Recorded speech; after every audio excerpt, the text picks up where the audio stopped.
I came home one evening to find bright tape tied along my fence line. Not a warning.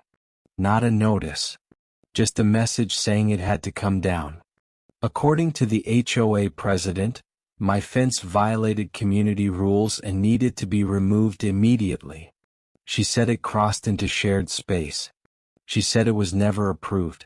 And she said I had days, not weeks, to fix it. The problem was that fence had been there for years. And it wasn't just legal. It was exactly where my property ended. So instead of arguing, I did the one thing she didn't expect. I ordered a professional survey. And the moment those boundary markers went into the ground, the entire situation flipped on its head. The fence wasn't new. It had been there long before the current HOA president took her position. A simple, well-maintained fence that ran along the edge of my backyard, installed after I moved in and approved through the proper channels at the time. No disputes. No complaints. No issues for years. The neighborhood itself was quiet and orderly. People kept their properties clean, followed the rules that made sense, and mostly stayed out of each other's business. The HOA handled routine things. Maintenance reminders, community updates, the occasional parking notice. Nothing unusual. I'd never had a problem with them.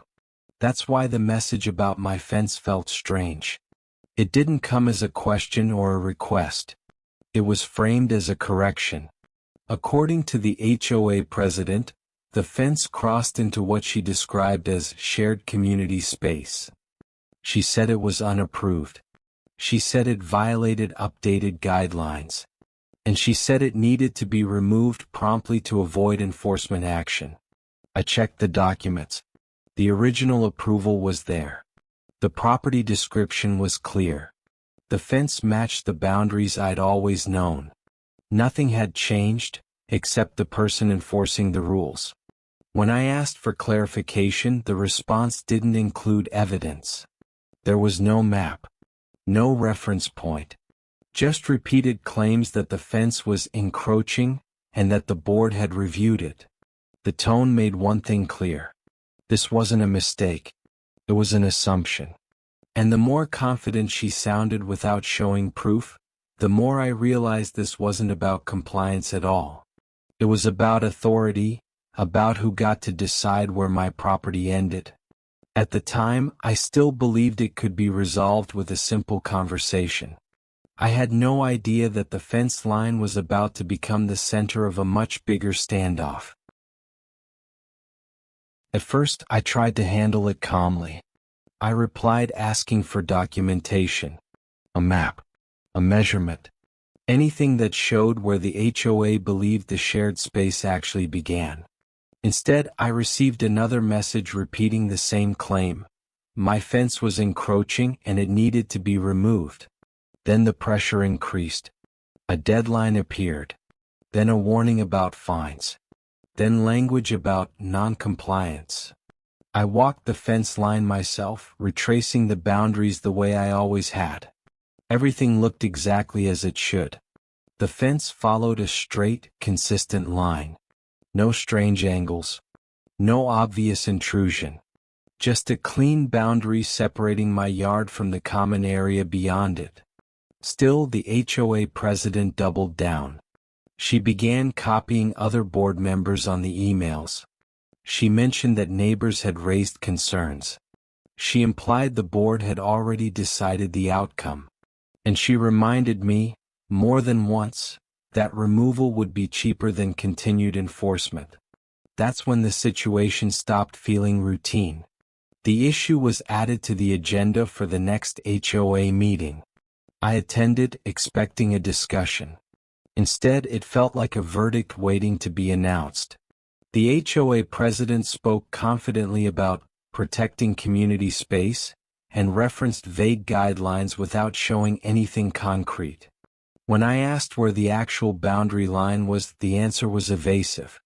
She said the board relied on historical understanding. She said surveys weren't always necessary. She said common sense should apply. But common sense doesn't move property lines. A few neighbors looked uncomfortable. Some avoided eye contact. Others glanced back and forth, clearly unsure what to believe. The HOA president interpreted the silence as agreement. After the meeting, I received another notice, this time stating that fines would begin if the fence wasn't removed by a specific date. That's when I stopped responding to emails. Instead, I made a call. I hired a licensed surveyor. The appointment was scheduled quietly. No announcements. No warnings.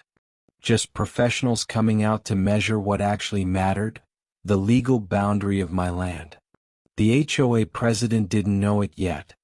But the moment those survey stakes went into the ground, her certainty was about to collide with reality.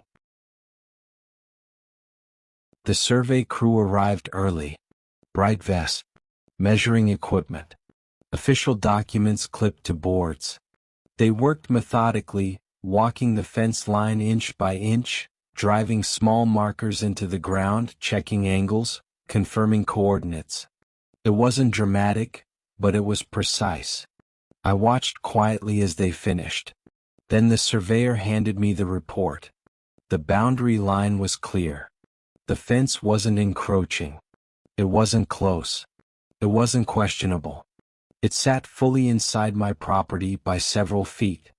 I forwarded the survey to the HOA president. The response came quickly this time. She said she needed to review it. She questioned whether the survey reflected community intent. She suggested the board might need its own assessment. But the confidence from before was gone, replaced with hesitation.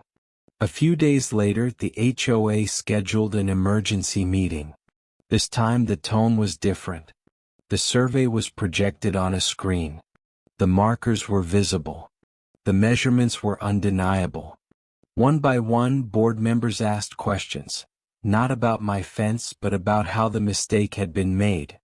The HOA president tried to explain that she'd relied on informal records, that she'd believed the space belonged to the community, that enforcement had been based on long-standing assumptions.